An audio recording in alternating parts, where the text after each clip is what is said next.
The shuttle touched down on landing platform 7 with barely a whisper. Through the viewport, Jake could see the massive spires of the Galactic University stretching up into the purple sky. He'd seen pictures, of course, but nothing prepared him for the real thing. Buildings that looked like they were made of crystal and light, walkways that floated without any visible support, and aliens everywhere. Proper aliens, not the kind from movies. "Attention passengers," the automated voice said in perfect English. "Welcome to Prime, home of the Galactic University of Advanced Sciences. Please proceed to customs and immigration for processing." Jake grabbed his backpack from the overhead compartment. It was the same one he'd taken on the trip up to last year, covered in patches and a bit worse for wear. He'd packed light because his mum had told him baggage fees on spaceships were probably expensive. Turned out they were free, but too late now. He shuffled off the shuttle wearing his most comfortable thongs, board shorts, and a faded shirt that said Perth or nothing across the chest. The customs area was huge, all white walls and floating screens displaying text in about 50 different languages. One of them was English, which was nice. The alien behind the customs desk was impressive. It stood about 8 feet tall with dark blue skin that seemed to shimmer, 4 arms, and a face that looked like someone had mixed a lion with an octopus. Its eyes were golden and cold as it watched Jake approach. "Species?" it asked, its voice coming out as a deep rumble. "Human," Jake said, "from Earth." The alien's eyes narrowed. It typed something into its console with 2 hands while the other 2 reached for what looked like a weapon. "The primitive world. You are the exchange student." "Yeah, that's me, Jake." He stuck out his hand for a handshake. The alien stared at his hand like he just offered it a dead fish. "I am Security Commander Hal. You will address me as Commander." "Right, no worries, mate." Jake lowered his hand. "So where do I go for student housing?" Commander Hal's face did something complicated. "You will show proper respect when addressing your superiors, human. Your species has been granted a great honor by being allowed into the university. You would do well to remember your place." Jake felt his jaw tighten a bit. He'd dealt with people like this before. Bullies came in all shapes and sizes, apparently even 8-foot-tall blue ones. "Listen, mate, I'm here to study, yeah. Just need directions to the dorms. No need to get aggro about it." "Aggro?" The commander leaned forward. "I do not know this word, but I know disrespect. Perhaps you need to be taught proper behavior. Perhaps you need to relax a bit." Jake kept his voice level. "I've been on a shuttle for 6 hours. I'm tired, I'm hungry, and I really need to find a toilet.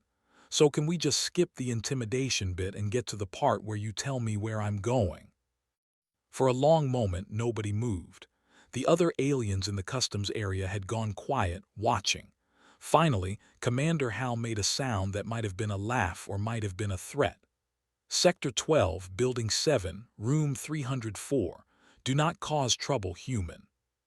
"Wouldn't dream of it." Jake grabbed his stamped documentation and headed for the exit. The walk to student housing took him through what had to be the main campus. It was incredible. Students from dozens of different species walked along the pathways, some on legs, some floating, some moving in ways Jake couldn't quite figure out. Buildings rose up around him like works of art, each one more impressive than the last.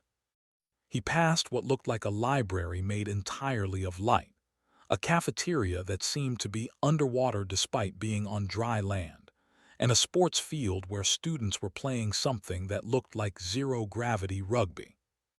He found Building 7 easily enough. It was smaller than the others, a bit more plain, made sense for student housing. His room was on the 3rd floor, accessible by either stairs or an anti-gravity lift. Jake took the stairs because he didn't trust the lift not to drop him. Room 304 was small but functional. A bed that adjusted to his height, a desk with a computer terminal, and a window looking out over the campus. Not bad. He dropped his backpack on the bed and checked the time. Orientation started in 2 hours. The shower was weird. Instead of water, it used some kind of sonic waves that left him feeling clean but strange. He changed into his one nice shirt, decided the thongs were probably fine, and headed out to find the orientation hall. He got lost twice but eventually found it. The hall was massive, easily big enough for 1,000 students. It was already half full when he arrived, with aliens of every description finding seats. Jake spotted a few that looked almost human, some that definitely didn't, and one that appeared to be made of rocks held together by some kind of energy field. He found a seat near the back and waited. A small alien sat down next to him. It looked a bit like a large rabbit with 6 legs and purple fur. Its eyes were huge and nervous. "Hello," it said in a squeaky voice. "Are you the human?" "Yeah, I'm Jake, you." I am from Flock 7. This is my first time away from home." "Same here, mate. Well, first time off Earth anyway." His ears twitched. "Mate, this is a term of friendship." "Yeah, pretty much." "Then we are mates now," seemed pleased by this. "This is good. I was worried I would not make friends." Before Jake could respond, the lights dimmed. A figure appeared on the stage at the front of the hall. It was tall and thin, with gray skin and a head that was too large for its body. It wore long robes that seemed to shift colors as it moved. "Welcome," it said, its voice somehow reaching every corner of the hall without being loud. "I am Dean Ox, head of the Galactic University. You have been selected from billions of applicants across the galaxy to study here. This is a great honor and a great responsibility." The dean went on to explain the rules. No fighting, no unauthorized access to restricted areas, no interfering with other species' cultural practices. The usual stuff. Then it got to the part Jake had been dreading. As you know, the university operates on a hierarchy system based on species classification. This system has served us well for over 2,000 years. It ensures order and proper respect between species of different developmental levels. A hologram appeared above the stage, showing a pyramid divided into sections. At the top were species Jake didn't recognize. The dean explained these were the founding races, the oldest and most advanced civilizations in the galaxy. Below them were the established races, species that had proven themselves over centuries. Then came the developing races, species that showed promise but needed guidance. At the bottom was a section labeled Primitive Races, and Jake could see human listed there alongside 3 other species. "Those of you from primitive races should feel honored to learn from your betters," the dean continued. "You will show proper deference to students from higher classifications. This is not negotiable. This is how things are done." Jake felt his jaw clench again. He'd come a long way to learn, sure, but he hadn't come all this way to bow and scrape. He raised his hand. The dean paused. "Yes, the human in the back." Jake stood up. Every eye in the hall turned to look at him. "Yeah, hi, so about this hierarchy thing, what if we just didn't do that?" The silence was absolute, made a small squeaking sound and tried to hide behind his own ears. "I beg your pardon," the dean's voice had gone very cold. "The hierarchy. What if instead of all that, everyone just treated everyone else like equals? Seems like it'd be simpler." "Simpler?" The dean moved forward to the edge of the stage. "Young human, that is not how civilized society functions. There must be order, there must be structure." "Why?" Jake asked. "I mean, back home we figured out that everyone's equal. Doesn't matter where you're from or what you look like. Everyone gets a fair go. Your world is primitive. You have been in space for barely a century. You do not get to question systems that have worked for. Right, but just because something's old doesn't mean it's good, yeah. Lots of old things are rubbish." The dean's color shifted to something darker. "This discussion is over. You will accept the hierarchy or you will be expelled. Do I make myself clear?" Jake thought about it. He thought about his mum and dad back home, probably asleep right now on the other side of the galaxy. He thought about how excited they'd been when he got accepted. He thought about the opportunity this represented for Earth, for humanity. Then he thought about the look in Commander Hal's eyes at customs, the assumption that being human made him less, the expectation that he'd just accept being treated as inferior. "Crystal clear," Jake said, "but I'm not bowing to anyone. We're all students here. We're all equal." The hall erupted. Some students were shocked, others were angry, a few looked intrigued. The dean called for order, which took several minutes to achieve. "Very well," the dean said finally. "You have made your position clear. We shall see how long your stubbornness lasts. Dismissed." As the students filed out, Jake could feel eyes on him. Some looked at him with hostility, others with curiosity, was shaking slightly. "That was very brave," the little alien whispered. "Or very stupid, I am not sure which." "Probably a bit of both, mate," Jake admitted. They walked out into the corridor together. Waiting, there was a group of 7 aliens that Jake recognized from the hologram as. They were tall, easily 7 feet, with dark scales and claws that looked like they could tear through steel. The lead one stepped forward, blocking Jake's path. "Human," it growled, "you speak too much. Someone needs to teach you respect." Jake looked up at the towering aliens. He could run. He could apologize. He could do a lot of things. Instead, he heard his dad's voice in his head from years ago, giving advice before Jake's first day at a new school. "Sometimes you've got to stand your ground, son.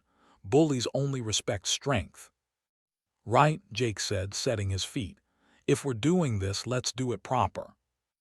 The cafeteria was packed when it happened. Jake had gone to get some food, which turned out to be a weird selection of things he couldn't identify. He'd grabbed something that looked vaguely like a sandwich and found a table. Had joined him, still nervous from the orientation. They arrived 10 minutes later. They moved through the cafeteria like they owned it, other students quickly moving out of their way. They surrounded Jake's table. "Human," the lead said, "outside now." Jake finished chewing.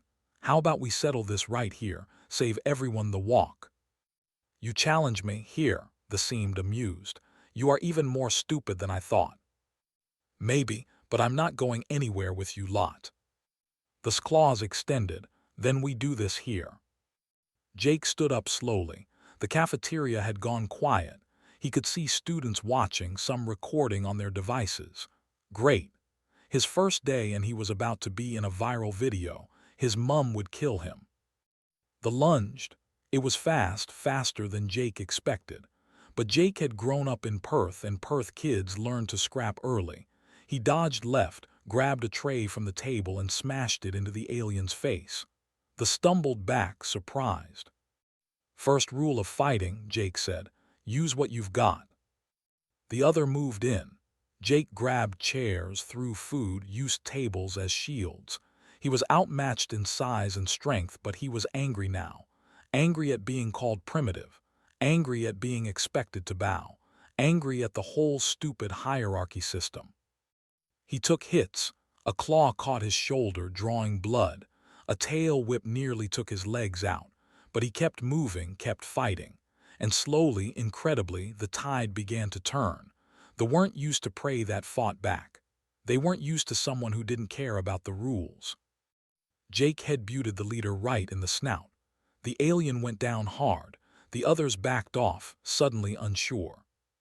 "Anyone else?" Jake asked, breathing hard.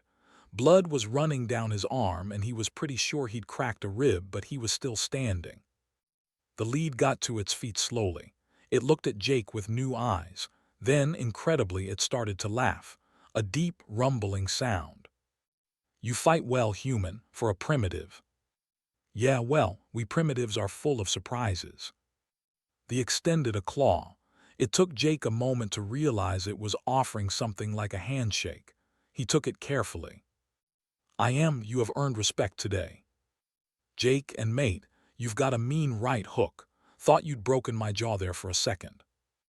Laughed again. "Come, we will buy you drinks. It is our custom after a good fight." "Drinks sound perfect right about now." As they walked out together, Jake caught sight of Dean Ox watching from the doorway. The Dean's expression was unreadable. Jake gave him a nod and kept walking. Caught up to him in the corridor. "You are insane, completely insane." "Yeah, I get that a lot. But also brave, very brave." Paused. "Can I come to drinks with you?" "Course, mate, the more the merrier." News of the fight spread fast. By evening, everyone on campus knew about the human who'd fought 3 and won. Jake became something of a celebrity, though he wasn't sure he wanted to be. Students stopped him to ask questions. Some wanted to know about Earth. Others wanted to know how he'd learned to fight like that. "Grew up in Perth," he'd explain. "Everything there wants to kill you. You learn to handle yourself." His room filled up with visitors that night, and the other became regular guests, bringing alien alcohol that tasted like paint thinner but did the job. Brought friends from his. Others came from curiosity or respect. They talked late into the night about their homes, their hopes, their fears. Jake learned that people valued strength above all else, which was why the fight had earned his respect. People valued timidity and caution, which made him brave for even coming to university. Others shared their own stories, and Jake realized something important. The hierarchy system didn't just hurt the people at the bottom. It hurt everyone. It stopped friendships from forming. It prevented learning and growth. It made everyone afraid to be themselves. "What if we just ignored it?" Jake said around midnight, slightly drunk on alcohol. "The hierarchy, I mean. What if we all just treated each other like mates?" "They would not allow it," said the dean, the faculty. "They believe in the old ways." "So we change the old ways." "One student cannot change a system that has lasted thousands of years," said quietly. Jake grinned. "One student, no, but what about 100, 1,000? What if we all decided together?" They looked at each other. In that moment, something shifted. An idea took root. It would grow over the coming weeks and months into something the university had never seen before. A revolution, started by one stubborn Australian who'd never learned to know his place. But that was still to come. For now, they drank and laughed and told stories, a group of aliens and one human, all equal in the dim light of a dorm room on the far side of the galaxy. The next morning, Jake woke up with a splitting headache and the distinct feeling that he'd changed something fundamental. He just wasn't sure if it was for better or worse. Only time would tell. His second week at the Galactic University started with a summons to the dean's office. Jake had been expecting it. You didn't fight 3 students on your first day without consequences. The office was on the top floor of the administration tower, and the anti-gravity lift made his stomach do uncomfortable things on the way up. Dean Ox's office was exactly what Jake expected. Huge windows looking out over the campus, furniture that probably cost more than his parents' house, and walls covered in certificates and awards from various important-sounding organizations. The dean sat behind a desk made of something that looked like starlight. "Mister," the dean said without looking up, "do you know why you are here?" "The fight, yeah." "The fight?" The dean finally looked at him. "In one day, you managed to disrupt orientation, challenge our social structure, and engage in violence with other students.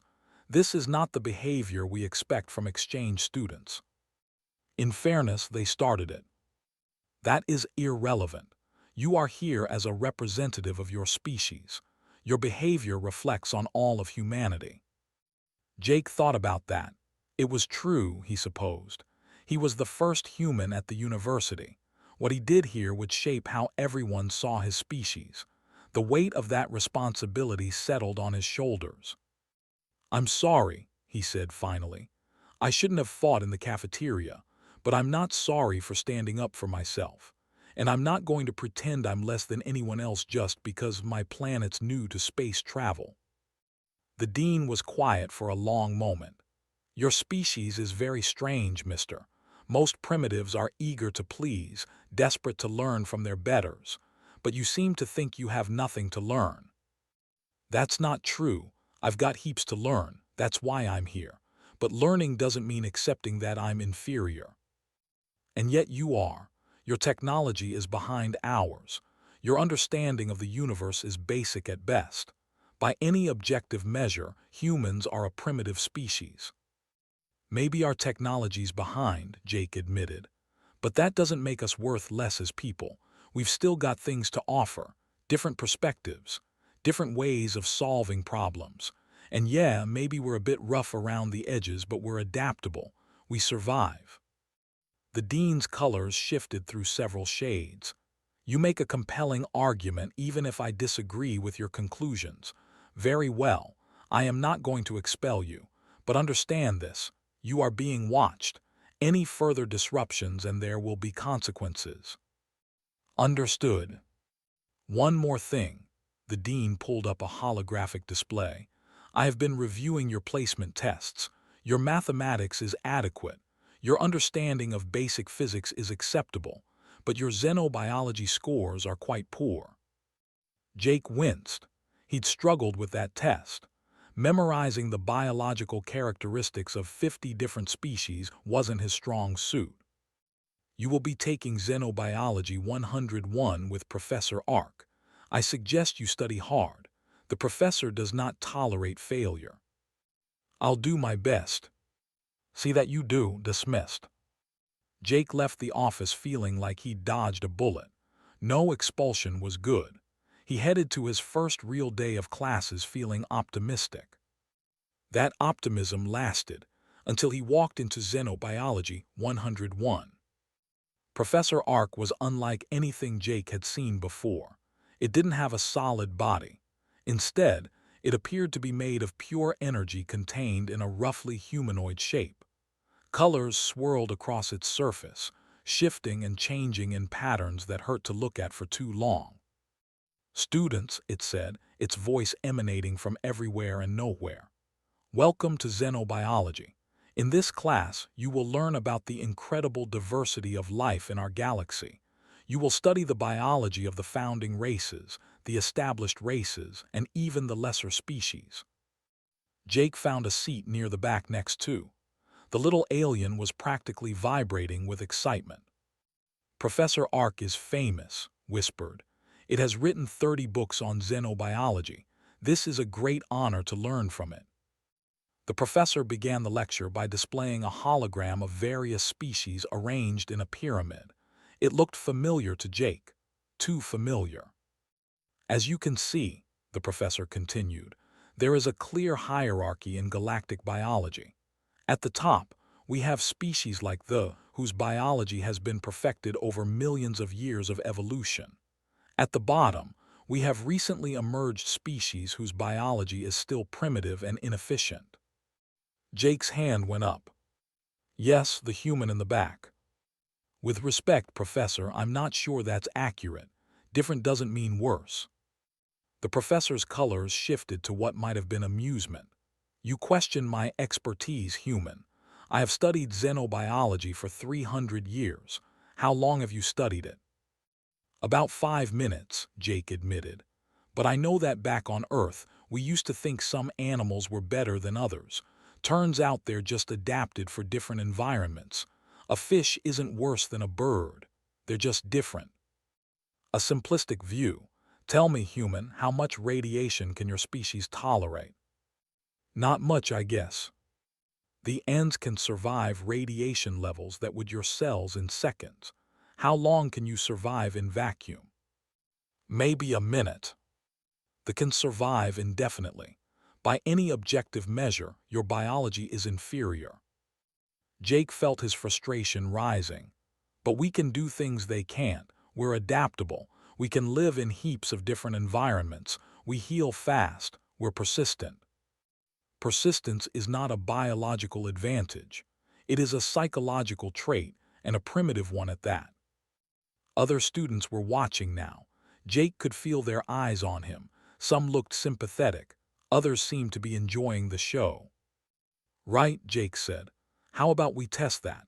You set up a challenge, anything you want, and I'll show you what human biology can do. The professor's colors swirled faster. You wish to prove yourself. Very well. I accept your challenge. We will conduct a series of tests comparing human capabilities to other species.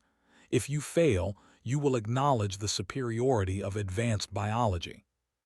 And if I succeed, then I will revise my assessment. But I warn you, human, I have conducted thousands of such tests. No primitive species has ever impressed me. There's a first time for everything, Professor. The tests began the following week. Professor Ark had organized them as a public event held in the university's athletic complex. Apparently word had spread, and students from across the campus turned up to watch. The first test was endurance drinking. Jake was paired against a species that had 4 livers and could process alcohol at an incredible rate. The goal was simple: drink until someone couldn't continue. Jake had been worried about this one until had given him advice. Drink water between rounds, eat heavy food before, pace yourself. The was enormous, easily twice Jake's size, with gray skin and tusks. It looked at Jake with something like pity. I will try not to embarrass you too much, human, it said. Yeah, you too, mate. They started with something they called flame wine. It tasted like whiskey mixed with gasoline and burned all the way down. Jake took his shot, fought the urge to cough, and reached for water. The down 3 in the time it took Jake to finish one. But Jake remembered what his uncle had taught him on his 18th birthday. It's not about speed, kid. It's about staying power. He paced himself. One shot every few minutes, water in between, breathing steady.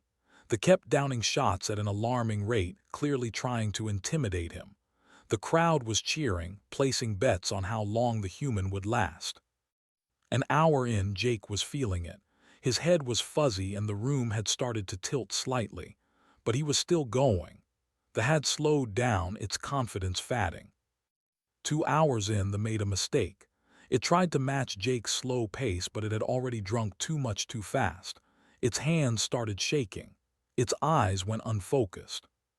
After 2 hours and 30 minutes, they slid off its chair and crashed to the floor, unconscious.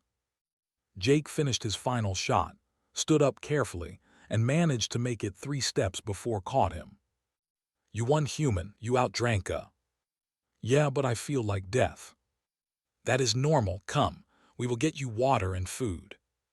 Professor Ark's colors had shifted to something unreadable. Interesting. Perhaps human liver function is more efficient than I calculated. The second test was heat endurance. Jake faced off against a species that evolved on a planet with surface temperatures hot enough to melt lead. They were put in a chamber that would gradually increase in temperature until someone gave up. Jake stripped down to his shorts and stepped into the chamber. The end looked like a living flame, all red and orange with eyes like burning coals. I will make this quick, soft skin, it said. Give it your best shot. The temperature started at a comfortable 25 degrees Celsius and climbed steadily. By 50 degrees, Jake was sweating heavily. By 75, he was really feeling it. The end looked completely comfortable, barely noticing the heat. But Jake had spent summers in Perth. He'd worked construction jobs in 40-degree heat. He'd learned to push through discomfort. His dad's advice echoed in his head. Pain is just weakness leaving the body, son. Stupid advice, but sometimes it works. At 90 degrees, the end finally looked slightly uncomfortable. At 100, it was actively struggling. At 110, Jake's vision was starting to blur, but he held on. Then tapped out at 115 degrees. Jake lasted another 30 seconds before stumbling out. Medical staff were ready with cooling packs and water. How, though, and asked, genuinely confused. Your species evolved on a temperate world. Heat should be debilitating to you. Yeah, but we're stubborn, Jake managed through chattering teeth as his body tried to regulate temperature. And I grew up in Perth. This is nothing compared to a summer day back home. Professor Ark made notes on its device. Remarkable thermoregulation for a primitive species, but we are not finished. The third and final test was survival skills. Jake and several other students were dropped in a wilderness area and told to survive for 48 hours using only what they could find.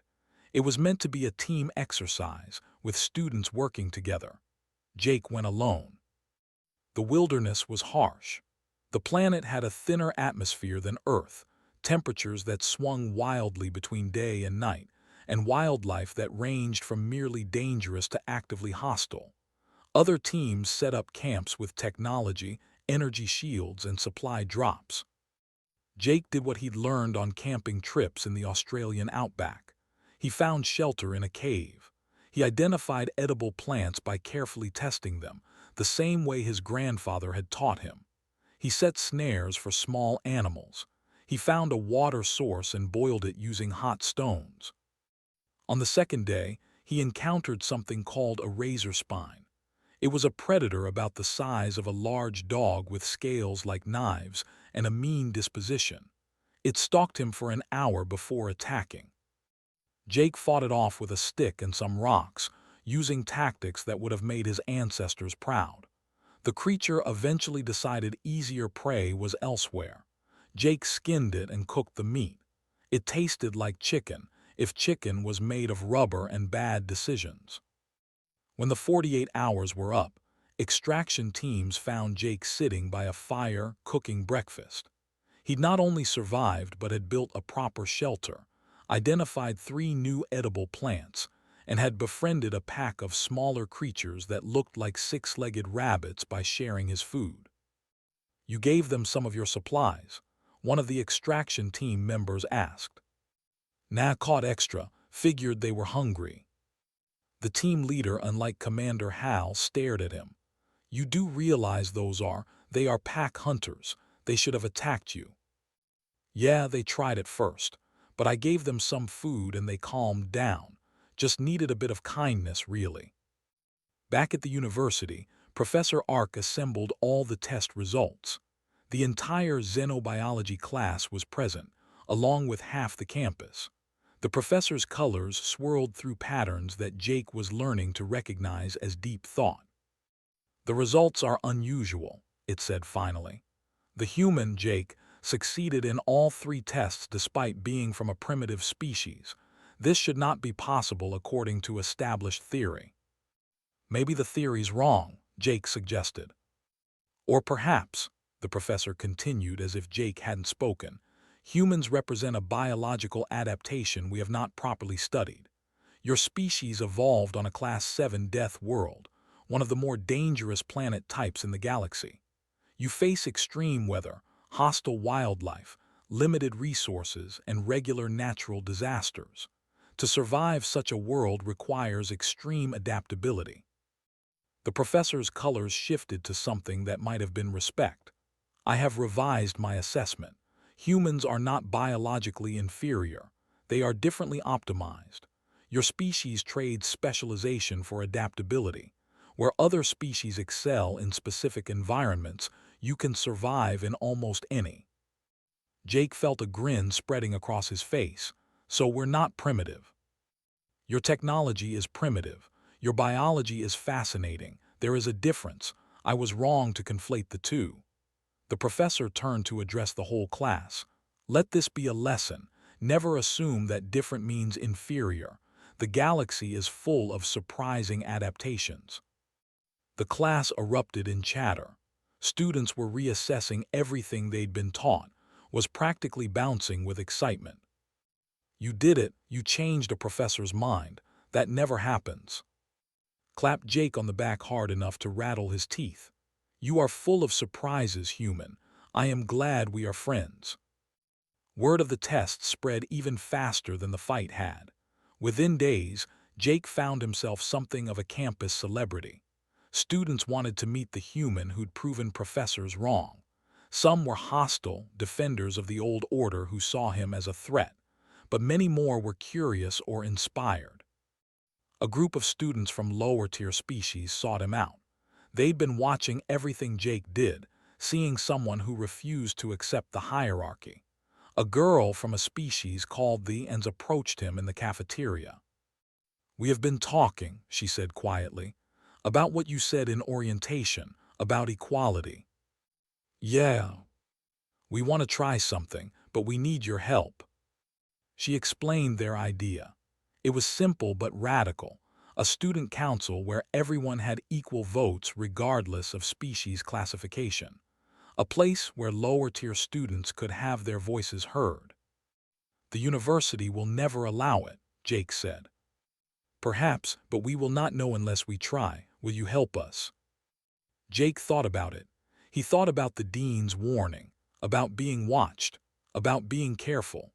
Then he thought about Commander Hal's contempt at customs, about being called primitive, about the hierarchy system that told entire species they were worth less than others. "Yeah," he said, "yeah, I'll help." They started small, a meeting in Jake's dorm room with 10 students, then 20, then 50. They talked about creating a petition to the university administration requesting a student council. They discussed their grievances: unfair treatment, prejudice, limited opportunities for lower-tier species. Jake helped them organize. He wasn't the leader, he made sure of that. This wasn't about him. It was about all of them. But he became a symbol, the human who'd stood up to the system and won. The administration noticed. Of course they noticed. You couldn't have hundreds of students organizing without someone in authority paying attention. Jake was summoned to the dean's office again. "Mister," the dean said, and its voice was colder than space, "you were warned. You were told to avoid further disruptions." "I'm just attending meetings. That's not against the rules." "You are fomenting rebellion." "I'm supporting democracy. There's a difference." The dean's colors went dark. "You have been here less than 2 months, and you think you can change a system that has worked for thousands of years. You think your primitive ideas are better than our established order." "I think everyone deserves a voice. That's not primitive. That's basic fairness." "There will be consequences for this, human. Mark my words." Jake left the office feeling like he'd just declared war. Maybe he had, but he couldn't stop now. Too many students were counting on him. Too many people had been inspired to hope for change. That night, his room was packed again. Students from dozens of species crammed in to discuss next steps. They'd collected over 500 signatures on their petition. It was ready to submit. "What do you think will happen?" asked nervously. "Honestly, no idea, mate." Jake looked around at all the faces watching him. "But whatever happens, we face it together." "Yeah." "Together," they echoed. The petition was submitted the next morning. Then they waited. Days passed with no response. A week, 2 weeks. Jake started to think maybe the administration was just going to ignore them. Then the announcement came. The dean had called for a full campus assembly. Attendance was mandatory for all students. Jake had a bad feeling about this. The assembly was held in the main auditorium, the same place orientation had been. Jake sat with his friends, the girl whose name was, and dozens of others who joined their cause. The auditorium was packed. Every student at the university had to be there. Dean Ox took the stage.